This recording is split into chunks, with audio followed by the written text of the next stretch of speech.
Assalamualaikum warahmatullahi wabarakatuh. Halo semuanya, kami dari kelompok 7.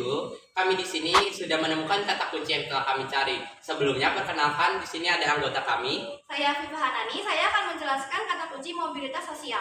Saya Roto Gabriel Novaldo akan menjelaskan kata kunci mediasi. Saya Syifa Maryam Husna akan menjelaskan tentang pelapisan sosial. Dan saya Aldi, saya akan menjelaskan kata kunci mengenai konflik sosial.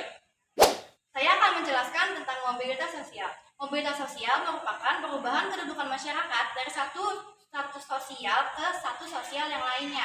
Ada 4 jenis, yaitu yang pertama, mobilitas sosial vertikal. Mobilitas sosial vertikal adalah perubahan sosial yang tidak sederajat. Ada 2 jenis, yaitu mobilitas sosial ke bawah dan mobilitas sosial ke atas. Mobilitas sosial ke bawah artinya perubahan kedudukan sosial dari kedudukan tinggi ke kedudukan yang rendah. Contohnya, pengusaha mengalami penurunan pendapatan dan mengalami kebangkrutan. Dan yang kedua itu ada mobilitas sosial ke atas. Artinya, perubahan kedudukan sosial dari yang rendah ke status sosial yang tinggi. Contohnya, seorang karyawan biasa diangkat menjadi seorang manajer. Nah, jenis yang kedua yaitu mobilitas sosial horizontal. Artinya adalah perubahan sosial yang masih sederajat. Contohnya, seorang guru bahasa Indonesia SMP dipindahkan ke SMP yang lain. Yang ketiga itu jenisnya yaitu mobilitas sosial antar generasi, adalah perpindahan kedudukan sosial yang melibatkan perbedaan generasi di dalamnya. Contohnya adalah misal generasi pertama yaitu nenek atau kakek, mereka itu hanya lulusan SMA. Nah, generasi kedua yaitu ibu ayah. Ibu ayah ini merupakan lulusan S1. Nah, selanjutnya ke generasi ketiga yaitu anak-anaknya. Anak-anaknya ini merupakan lulusan S2. Jadi pindah-pindah gitu bertingkat-tingkat.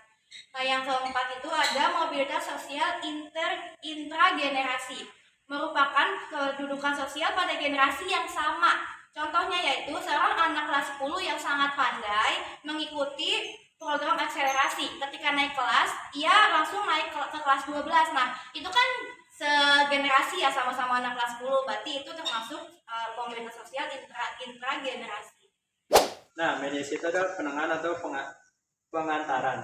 Adalah upaya menyelesaikan konflik dengan melibatkan pihak ketiga yang netral, yang tidak memiliki kewenangan mengambil keputusan, yang membantu pihak-pihak yang bersengketa mencapai penyelesaian atau solusi yang diterima oleh kedua belah pihak. Nah, contoh mediasi ini ada kalau misalnya di sekolah, kayak kita memiliki konflik sesama teman atau sesama teman kelas. Nah, pihak ketiga itu yang memediasi itu adalah guru. Kalau misalnya di lingkungan warga, kalau misalnya kita ada konflik sama warga lain atau tetangga kita, nah pihak ketiga itu buat mediasi itu ada ketua RT. Nah, selanjutnya kita bahas pelapisan sosial.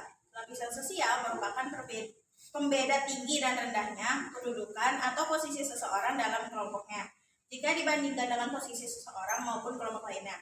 Nah, contohnya ini menurut Surjono Soekanto. Nah, dilihat sifatnya pelapisan sosial dibedakan jadi 3. Yang pertama ada stratifikasi sosial terbuka atau open social stratification.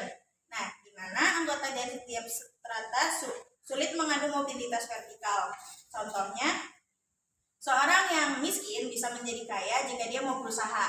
Nah, yang kedua ada stratifikasi sosial tertutup atau closed social stratification.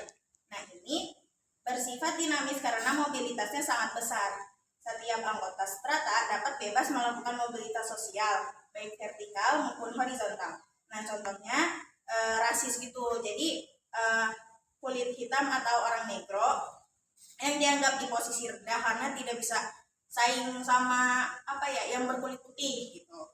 Nah, terus yang terakhir ada stratifikasi sosial campuran.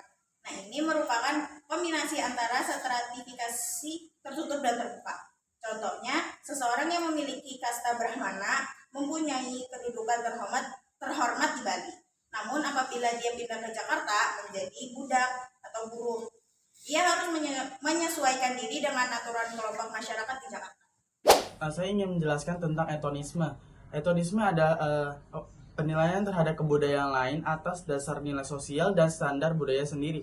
Orang-orang etonisme menilai kelompok lain relatif terhadap kelompok atau kebudayaannya sendiri, khususnya bila berkaitan dengan bahasa, perilaku, kebiasaan, dan agama. Contoh dari etnosentrisme itu perbedaan budaya Amerika dengan kultur lainnya ketika berbicara.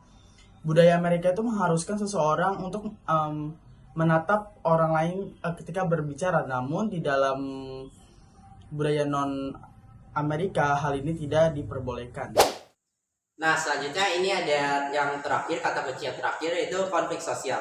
Konflik sosial itu pertentangan antara anggota masyarakat yang bersifat menyeluruh dalam kehidupan. Konflik sosial ini berasal dari kata kerja Latin yaitu configer, artinya itu saling memukul.